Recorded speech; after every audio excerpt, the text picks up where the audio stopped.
Slick back.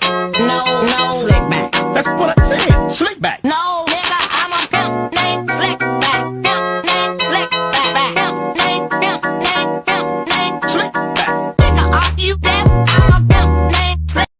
Assalamualaikum warahmatullahi wabarakatuh. Perkenalkan, nama saya Nisa Putri Wainingsi dari 12 IPA 1. Di video ini saya akan menyetorkan 6 hafalan pasal dan menjelaskan 3 pasal. Yang pertama-tama saya akan menyetorkan 6 pasal dengan menutup mata. Yang pertama, pasal 27 ayat 2 berbunyi, tiap-tiap warga negara berhak mendapat pekerjaan dan penghidupan yang layak bagi kemanusiaan.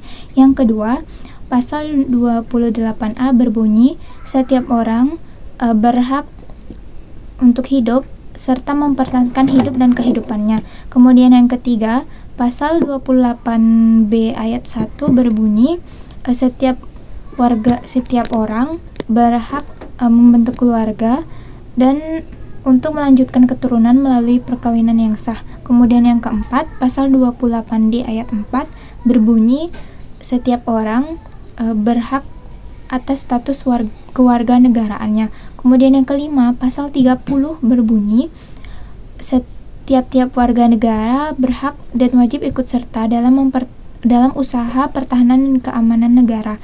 Kemudian yang keenam, pasal 31 berbunyi, setiap warga negara berhak mendapat pendidikan. Nah, itu tadi adalah pasal yang saya hafalkan, yaitu ada 6 pasal. Kemudian saya akan menjelaskan 3 pasal. Yang pertama adalah pasal 27 ayat 2 yang berbunyi, tiap-tiap warga negara berhak mendapat pekerjaan dan penghidupan yang layak bagi kemanusiaan. Pekerjaan dapat dimaknai sebagai sumber penghasilan seseorang untuk memenuhi kebutuhan hidupnya bagi dirinya dan keluarganya. Sesuai bunyi pasal 27 ayat 2 tadi, yaitu tiap-tiap warga negara berhak atas pekerjaan dan penghidupan yang layak bagi kemanusiaan. Namun kenyataannya keterbatasan lowongan kerja di dalam negeri itu menyebabkan banyaknya pengangguran. Bahkan banyak warga negara Indonesia atau TKI itu mencari pekerjaan ke luar negeri. Namun kita semua tahu bahwa menjadi TKI itu memiliki sisi positif dan negatif. Sisi positif dari TKI atau tenaga kerja Indonesia yaitu ia dapat memenuhi kebutuhan ekonominya, dan sisi negatifnya yaitu bisa saja ia mendapat perlakuan yang tidak manusiawi seperti kasus-kasus yang telah dialami oleh TKI yang telah ada. Kemudian lalu bagaimana peran pemerintah dalam mengatasi hal tersebut?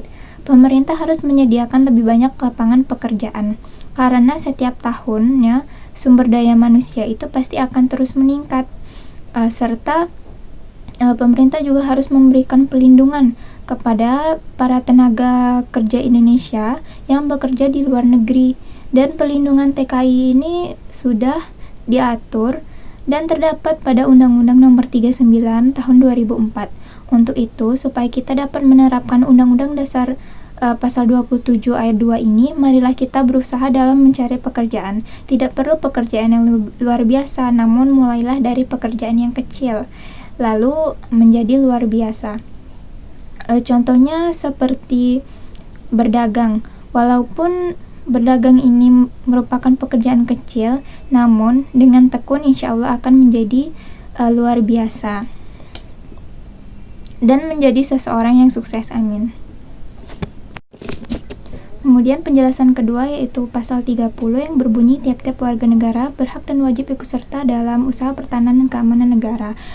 Usaha pertahanan dan keamanan negara ini merupakan hak dan kewajiban tiap-tiap warga negara, dan tiap-tiap warga negara itu berhak dan wajib ikut sebagai komponen pendukung pertahanan dan keamanan negara yang membantu TNI dan Polri yang diselenggarakan melalui sistem keamanan rakyat semesta. Warga negara sebagai rakyat itu menjadi komponen pendukung dan sebagai kekuatan pendukung secara langsung atau tidak langsung, maka warga negara itu dapat meningkatkan kemampuan dan kekuatan utama. Lalu apa contoh perwujudan dalam Undang-Undang Pasal 30 ini?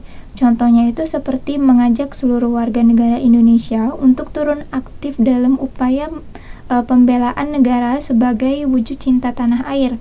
Kemudian ada juga contoh lain seperti mengadakan kegiatan ronda malam secara rutin untuk menjaga keamanan di lingkungan sekitar kita.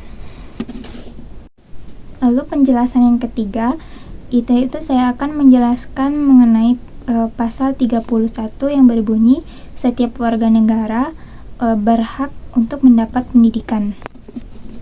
Hak warga negara Indonesia berdasarkan Undang-Undang Pasal 31 yaitu setiap warga negara itu berhak mendapat pendidikan sesuai dengan tujuan Negara Kesatuan Republik Indonesia dalam alinea keempat, yaitu pemerintah negara Indonesia antara lain berkewajiban mencerdaskan kehidupan bangsa, yang artinya pasal ini menegaskan bahwa setiap warga negara itu memiliki hak yang sama untuk memperoleh pendidikan pada setiap jenis dan jenjang pendidikan.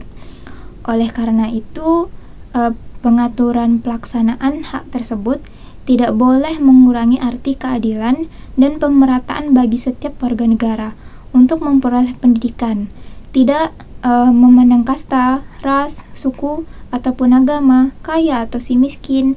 Kita semua itu memiliki hak yang sama untuk mendapatkan pendidikan, dan untuk mewujudkan hal tersebut, pemerintah itu sudah mengeluarkan ada yang namanya beasiswa, KIP, GAKIN, dan lain-lain. Hal tersebut merupakan salah satu cara pemerintah untuk mewujudkan Undang-Undang Dasar Pasal 31 tersebut. Untuk itu, marilah kita yang harus berusaha untuk mendapatkan, dan kita harus berusaha untuk supaya kita itu bisa memenuhi hak kita tersebut. Mungkin sekian dari saya. Bila ada kesalahan kata, saya mohon maaf. Kepada Allah saya mohon ampun. Wassalamualaikum warahmatullahi wabarakatuh.